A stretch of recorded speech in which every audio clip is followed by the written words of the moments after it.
Good morning all of you student. कक्षा 9 में आज सामाजिक विज्ञान में आप लोगों को आज भूगोल में जो पाठ पहला जो दिया है भारत, यानी कि भारत के आकार व स्थिति। भारत एक देश है, भारत का जो नक्शा बना है उसका आकार एवं उसकी स्थिति क्या है। जैसे मान लो पूछ लिया जाए कि भारत का आकार कैसा है आपका, तो आकार आपको बताना है। क्या बताना है? आकार मीन्स उसका किस तरह उसका चित्र या काका बना है और इसकी स्थिति क्या है। अब आपसे जैसे प्रश्न पूछ लिया जाए कि भारत कहाँ स्थित है, भारत कहाँ स्थित है, तो आप लोगों को पता होना चाहिए कि भारत एशिया महाद्वीप के उत्तरी गोलार्ध में स्थित है। अब हम देख लेते हैं कि भारत की ये आकार एवं स्थिति कैसी है। तो आपको चित्र के द्वारा बताए दे रहे हैं। देखिए, आप लोगों को बताना ही ये बनाना भी सिखा दिया है लगभग। ये आपका भारत का क्या है, मानचित्र है। क्या है ये? भारत की स्थिति एवं आकार के बारे में आपको इंगित करेगा। ये क्या करेगा? यह है आपका भारत का आकार। क्या है? आकार। अब स्थिति, तो ये एशिया महाद्वीप के उत्तरी गोलार्ध में आपका स्थिति इतना समझ में आ गया। अब देखते हैं इसकी, ये यहां से और ये लास्ट तक दक्षिण तक, ये आपकी जो दिशा है ऊपर, ये है कौन सी दिशा? उत्तर। और ये है आपकी जो दिशा दक्षिण। तो कभी कभी पूछता है कि उत्तर से दक्षिण तक की लंबाई कितनी है? कितनी है? 32 14, यानी कितनी? 3214 किलोमीटर। तो इसकी स्थिति आपको यहाँ से यहाँ तक मालूम हो गई कितनी है। फिर इसके बाद देखते हैं, ये स्थिति आपकी इस तरफ जो है, ये है आपकी पश्चिम दिशा। कौन सी है? पश्चिम है। और ये आपकी जो दिशा है, ये कौन सी है? आपकी पूर्व है। कौन सी दिशा है? पूर्व। अगर आपसे यहाँ से यहाँ तक की स्थिति पूछे तो आप क्या बताओगे? यहाँ से यहाँ तक की कितनी लंबाई है? कितनी है? तो इस तरफ आप बताओगे ये वाली 29,933 है किलोमीटर। कितनी है? 33 किलोमीटर। अब कभी कोई पूछता है कि ये उत्तर में कौन सा बिंदु स्थित है इसका, तो उत्तर में कौन सा बिंदु है आपका लास्ट, बताइए। उस बिंदु का नाम है इंदिरा कॉलोनी। क्या है? सुना है कि नहीं नाम? लास्ट में आपसे पूछेगा कि लास्ट में कौन सा बिंदु स्थित है, क्या बताओगे? बताइए। आपका एक केंद्र शासित प्रदेश स्थित है, कौन सा है? इस तरफ, इस तरह, यहाँ पर अंडमान निकोबार द्वीप समूह, इसी द्वीप समूह में आपका लास्ट बिंदु स्थित है। उस लास्ट बिंदु का क्या नाम है? इंदिरा कालियो में इंदिरा पॉइंट।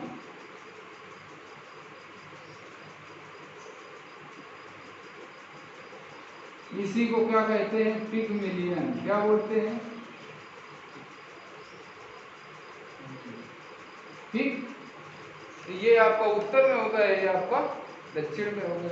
ये आपकी उत्तर से दक्षिण तक की लंबाई हो गई और आपकी ये पश्चिम से पूर्व तक की लंबाई हो गई। ये आपकी स्थिति मालूम हो गई।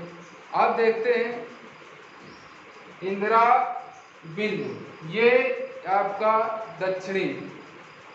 ये कभी कभी पूछता है कि भारत का सबसे दक्षिणी बिंदु कौन सा है, तो आप क्या बताओगे? इंदिरा पॉइंट या इंदिरा बिंदु। फिर इसके बाद आपका पूछेगा कि भारत के बीचों बीच से हो करके कौन सी रेखा गुजरती है? कौन सी गुजरती है आपकी? कर्क रेखा। ये भारत को विभाजित करने वाली रेखा का नाम बताइए जो आपको ये बताना है। कौन सी रेखा है? कर्क रेखा। भारत की कर्क रेखा कितने राज्यों से होकर के गुजरती है? ये जो राज्य है, राज्यों की संख्या है आपकी कितनी? 8 है। ये इस तरफ है, पहले कौन सा राज्य है आपका? गुजरात। ये इस तरफ है आपका ये राजस्थान। राजस्थान का थोड़ा सा हिस्सा इसमें टच करता है, फिर आगे इसमें बीच में बढ़ते हैं तो ये आपका मध्य प्रदेश। मध्य प्रदेश से थोड़ा आगे बढ़ेंगे आपका कौन सा राज्य है? छत्तीसगढ़। छत्तीसगढ़ में थोड़ा आगे बढ़ेंगे पश्चिम बंगाल। पश्चिम बंगाल जाओ थोड़ा आगे बढ़ेंगे आपका कौन सा है? अरुणाचल नहीं है, असम है। असम के बाद त्रिपुरा, त्रिपुरा के बाद मेघालय। तो इस तरह ये 8 राज्यों में होकर के आपकी ये रेखा गुजरती है। अब इसका पूछा जाए आपसे अगर कि द्वीप, यानी कि जो छोटे छोटे से द्वीपों को मिला दिया जाता है तो वो एक क्या बन जाता है? द्वीप। उसी को बोल देते हैं महाद्वीप। तो ये छोटे छोटे द्वीपों में जैसे अब आपका इस तरफ पश्चिम दिशा की ओर एक सागर स्थित है, अरब सागर। कौन सा है? अरब सागर। अरब सागर के नीचे आपका एक द्वीप स्थित है, उस द्वीप का नाम है आपका क्या? लक्षद्वीप। ये आपका एक द्वीप पश्चिम दिशा में दक्षिण की ओर स्थित है। यह गया समझ। तो भारत की आकार एवं स्थिति आपको मालूम हो गई। अब इस आकार और स्थिति में आपके कुछ प्रश्न बनते हैं, उन प्रश्न के उत्तरों के आंसर आप लोग अब जैसे कुछ प्रश्न है, जैसे मान लो जल संधि क्या है? जल संधि क्या है? ठीक, तो इसका आंसर आप लोग बताएंगे। बताइए क्या है?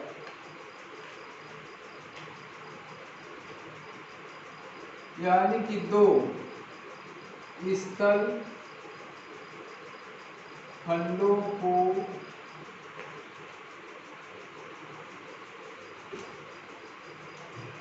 मिलाने वाला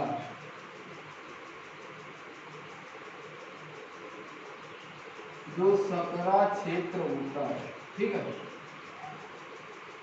क्षेत्र होता है उसे क्या कहते हैं? जल संधि। ये आप एक पॉइंट इसको नोट करेंगे, जल संधि क्या?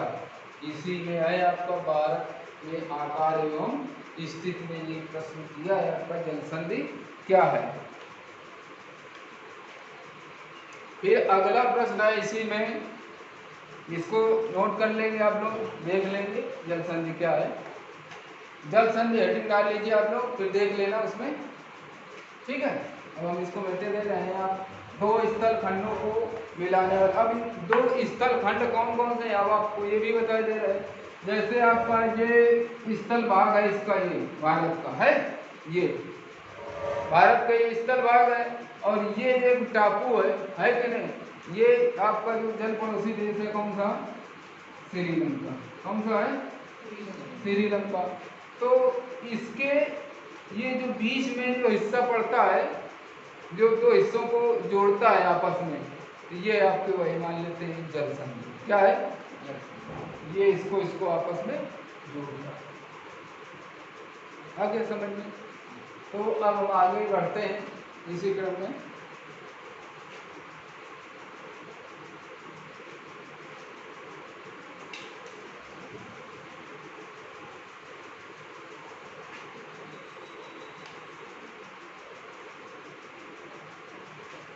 अब अगर आपसे पूछ ले द्वीप,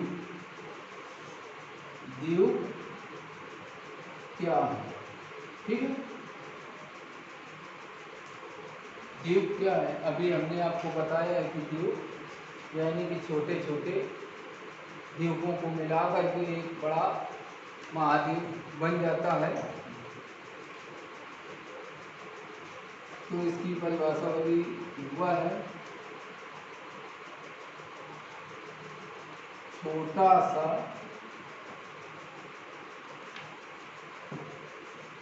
भूखंड। वह है छोटा सा भूखंड जो चारों ओर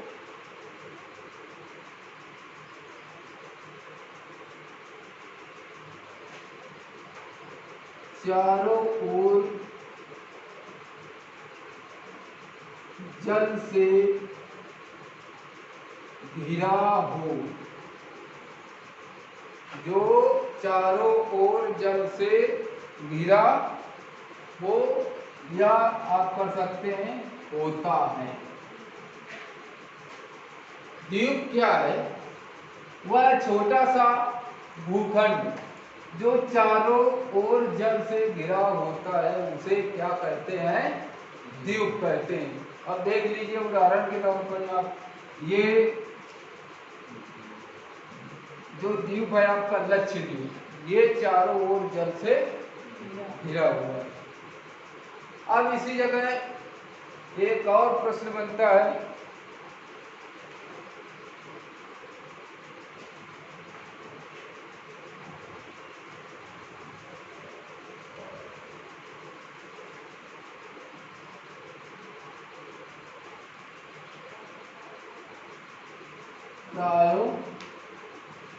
द्वीप किसे कहते हैं? ये क्या है? प्रायद्वीप किसे कहते हैं? ठीक, प्रायद्वीप देखिए स्थल का वह भाग जो जल से तीनों ओर से घिरा हो, उसको क्या कहते हैं? प्रायद्वीप। देखिए इस तरफ आपको बताते हैं भारत के नक्शे में कि भारत जो है आपका जल से तीनों ओर से घिरा हुआ है। एक ये हिस्सा है, एक ये हिस्सा है, और एक हिस्सा आपका ये है। तो प्रायद्वीप दिखे दे रहे हैं यहाँ पर, स्थल का वह भाग जो जल से तीनों ओर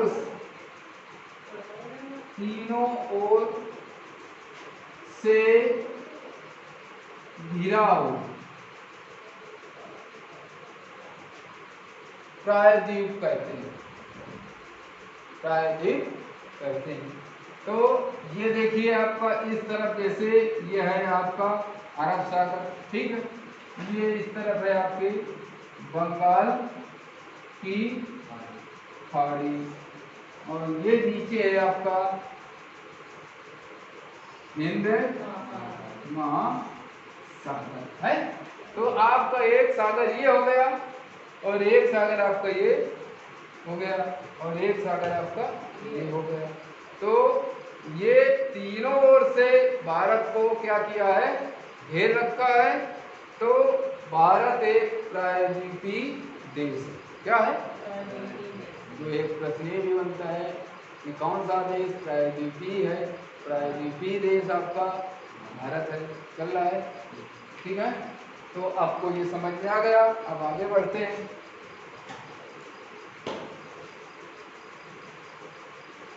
इसको सभी लोग नोट करते रहेंगे, पढ़ के, और रोक करके देखते रहें। बीच में जहाँ ना समझ में आए आप उसको रोक लें और इसको नोट करें कि ये पाठ आपका पहला है, आकार व स्थिति भूगोल में, कक्षा 9 में। तो ये सभी बच्चे नोट करेंगे। अब आगे देखते हैं खाड़ी।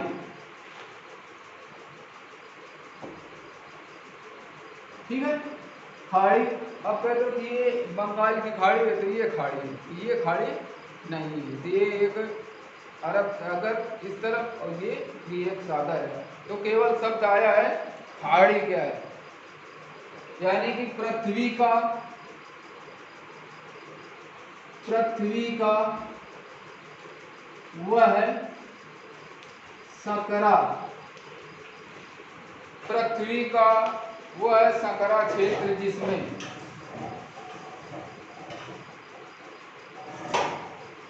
सकरा क्षेत्र जिसमें जल दूर तक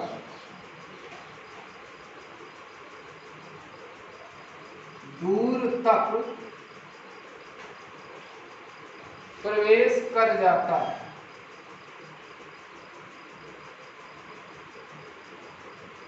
प्रवेश कर जाता है, यानी कि खाड़ी क्या, ये भी बोल दिया हमारे खाड़ी तो शब्द जैसे आ गया, खाड़ी क्या है, खाड़ी मान लीजिए आप नहीं समझ में आ रहा है तो खाड़ी क्या है, केवल खाड़ी शब्द दिया है। तो पृथ्वी का वह सकरा क्षेत्र जिसमें जल दूर तक प्रवेश कर जाता है। अब देखते हैं इसका एक उदाहरण आपको बताते हैं कि ये आपका जैसे भारत का ये जो नक्शा है इस तरह, ये गुजरात, ये इसका क्या है, तटीय क्षेत्र क्या है। अब यहाँ पर आपको कहीं सकरा क्षेत्र नजर आ रहा है, ये आपको बीच में दिख रहा है, यहाँ पर कच्छ का रण स्थित है। तो खाड़ी इसको एक मान लेते हैं, क्या है, खाड़ी का क्षेत्र। तो इसमें वही परिभाषा की पृथ्वी, तो ये हमारी पृथ्वी मान लो, ये समतल जमीन मान लो, तो ये यहाँ तक जगह होगी, ये जमीन है, यहाँ पर एक सकरा क्षेत्र ये बन गया है दूर तक, यानी 1600 किलोमीटर तक इसका क्या है, कच्छकरण है, खाड़ी है, ये यहाँ पर पानी भरा हुआ क्या है, ठीक है, समझ में आ गया। तो आपसे पूछे कि खाड़ी क्या है, तो आप बता सकते हो पृथ्वी का वह सकरा क्षेत्र जिसमें जल दूर तक प्रवेश कर जाता है।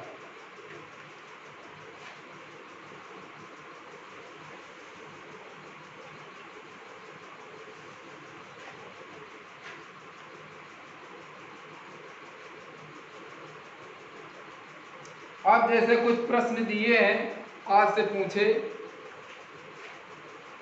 पहला इसमें प्रश्न बुक में दिया है विकल्पीय प्रश्न,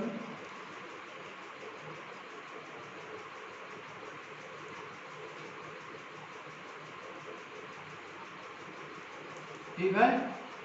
अब देखते हैं विकल्पीय प्रश्न में दिया है कर्क रेखा,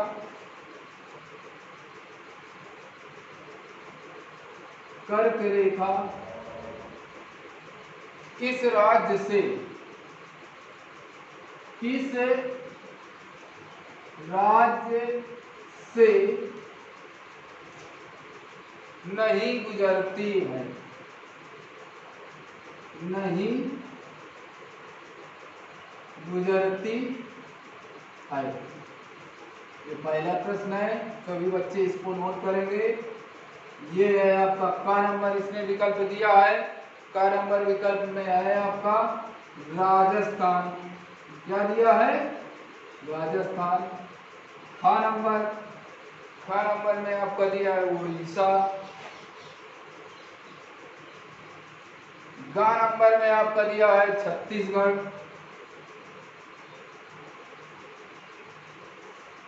और घा नंबर में आपका दिया है त्रिपुरा।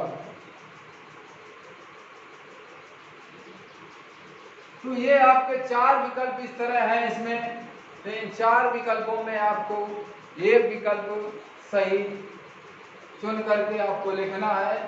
तो कर्क रेखा किस राज्य से नहीं गुजरती है, तो राजस्थान से तो आपकी गुजरती है ना, छत्तीसगढ़ से भी गुजरती है, त्रिपुरा से भी गुजरती है। अब आपका एक विकल्प बचा उड़ीसा, तो उड़ीसा से आपकी ये रेखा नहीं गुजरती है, तो इस प्रश्न का आंसर आपका उड़ीसा। कौन सा हुआ, उड़ीसा। अभी आपने आपको बताया था कि भारत के केवल 8 राज्यों से कर्क रेखा होकर के गुजरती है, उन 8 राज्यों को आपको याद कर लेना है। कोई भी विकल्प आपका उन 8 राज्यों में से एक दूसरा रख देगा तो आप फिर बता नहीं पाओगे अगर आपको याद नहीं है तो। उन 8 राज्यों को आपको याद करना है।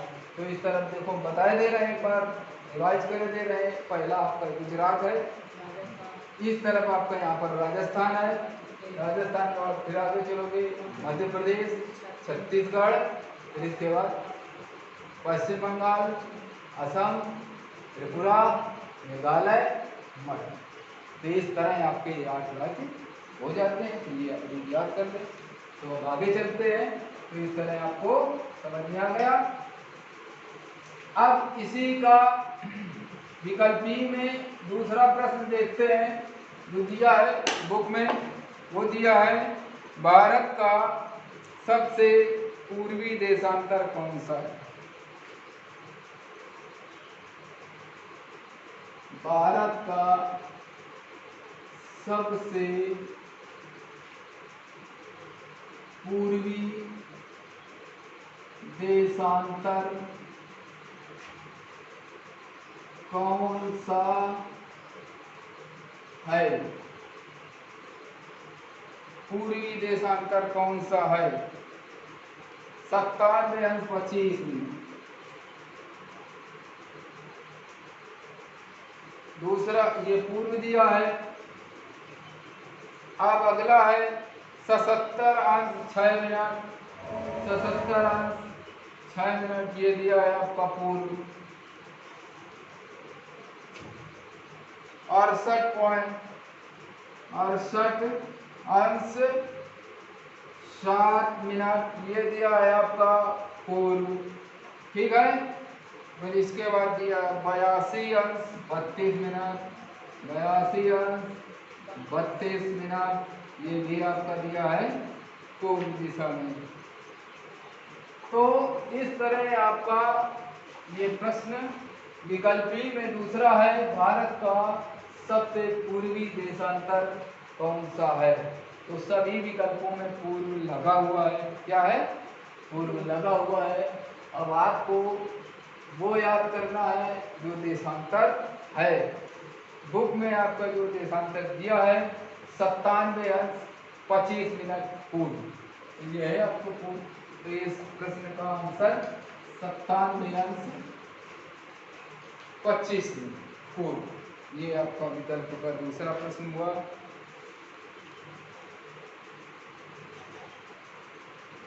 तो इसको सभी बच्चे नोट करेंगे। हम आगे बढ़ते हैं इसी क्रम में।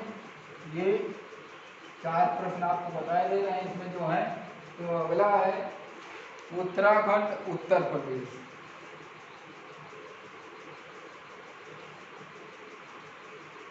उत्तराखंड उत्तर प्रदेश, बिहार पश्चिम बंगाल, बिहार पश्चिम बंगाल,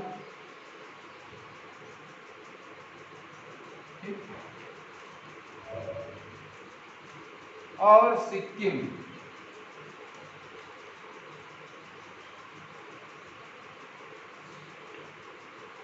और सिक्किम की सीमाएं किस देश को, की सीमाएं किस देश को छूती हैं?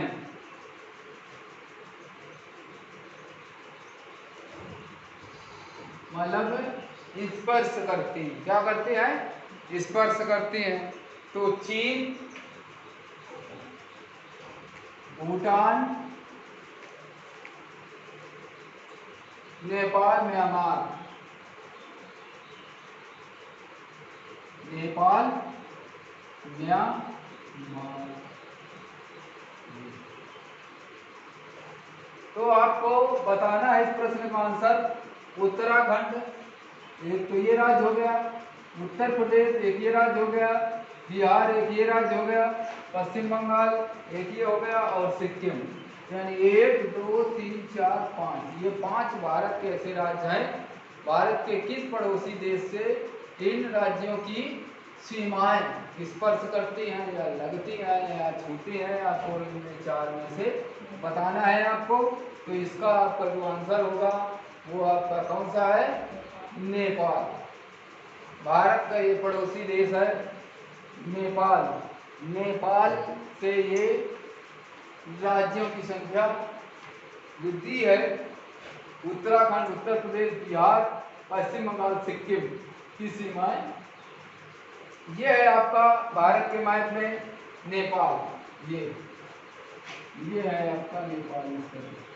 यहाँ पर नेपाल है आपका, ठीक है।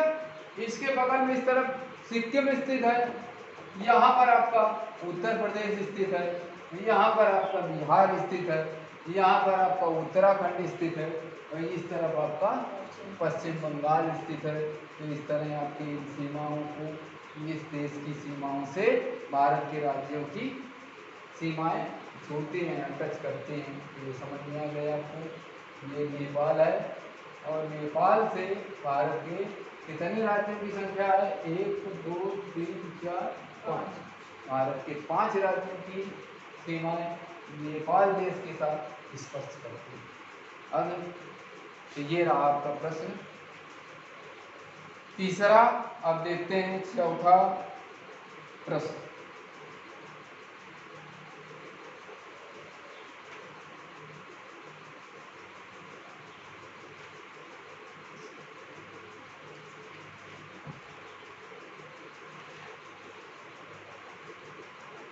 ग्रीष्म अवकाश यानी कि गर्मी के सीजन में, कब? ग्रीष्म अवकाश में आप यदि कवरत्ती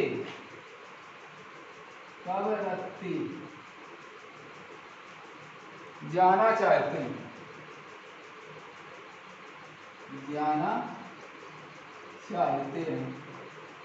ठीक है, जाना चाहते हैं, तो किस केंद्र शासित क्षेत्र में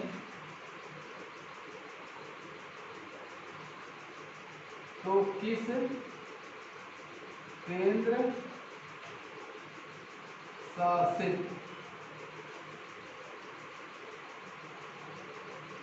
क्षेत्र में जाना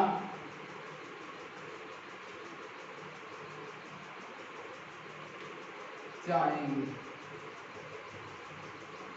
ठीक, तो आपका दिया है इसमें विकल्प जो दिए हैं, पांडुचेरी पहला विकल्प है,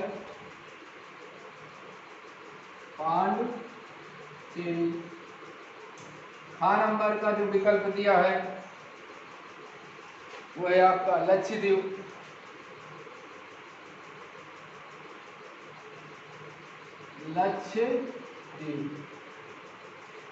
गा नंबर जो दिया है, गा नंबर में है आपका अंडमान निकोबार।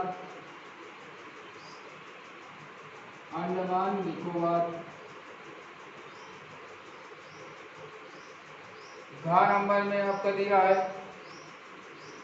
दीव दमन।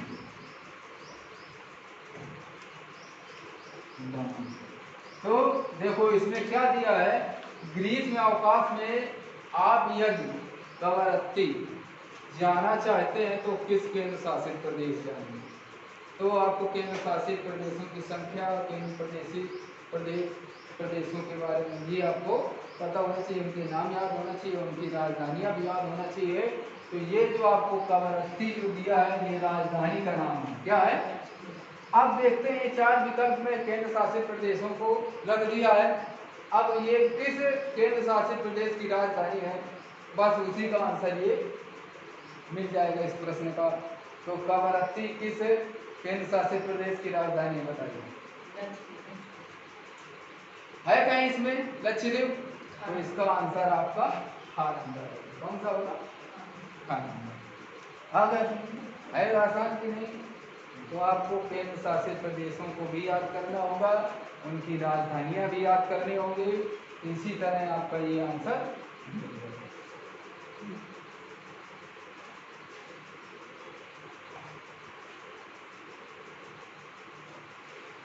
अब आपका अगला जो प्रश्न है वो लास्ट प्रश्न है विकल्प का।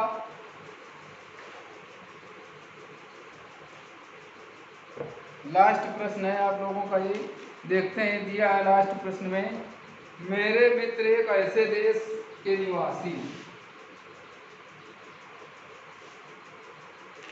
मेरे मित्र एक ऐसे देश के निवासी हैं, मेरे मित्र एक देश के ऐसे निवासी हैं जिस देश की सीमा,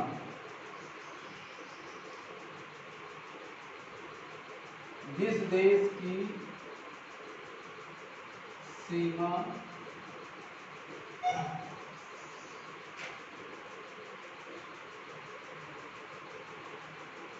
भारत के साथ नहीं लगती,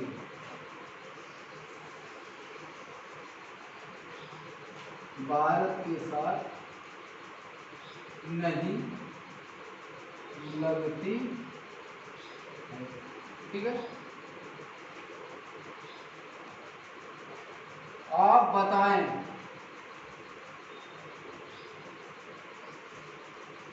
वह कौन सा देश है, ठीक है, वह कौन सा देश। अब विकल्प में दिया है भूटान,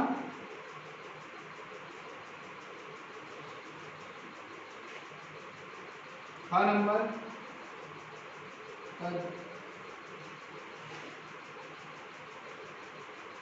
ताजिकिस्तान,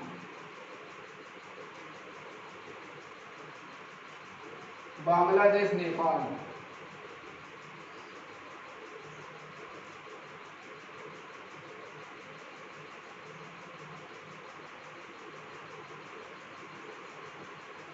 ठीक, अब इस प्रश्न का आंसर आप लोग तभी दे सकते हैं जब आपको 7 पड़ोसी देशों के बारे में आता होगा या याद होगा। 7 पड़ोसी देश आपको याद होने चाहिए।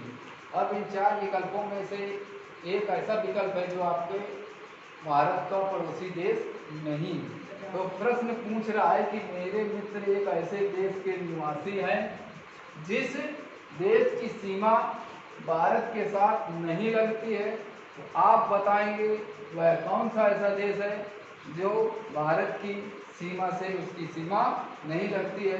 तो भूटान की तो लगती है, बांग्लादेश की भी सीमा लगती है, नेपाल की भी सीमा लगती है, और इसका आंसर है आपका तजाकिस्तान।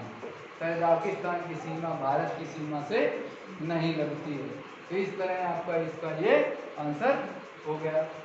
अब आज आपके ये विकल्पीय प्रश्न समाप्त होते हैं। इसी क्रम में आपको नेक्स्ट डे यानी कि कल आपको अति लघुत्तरीय प्रश्न बताए जाएंगे। कल आप इनको नोट कर लें और उनको याद करें। जय हिंद।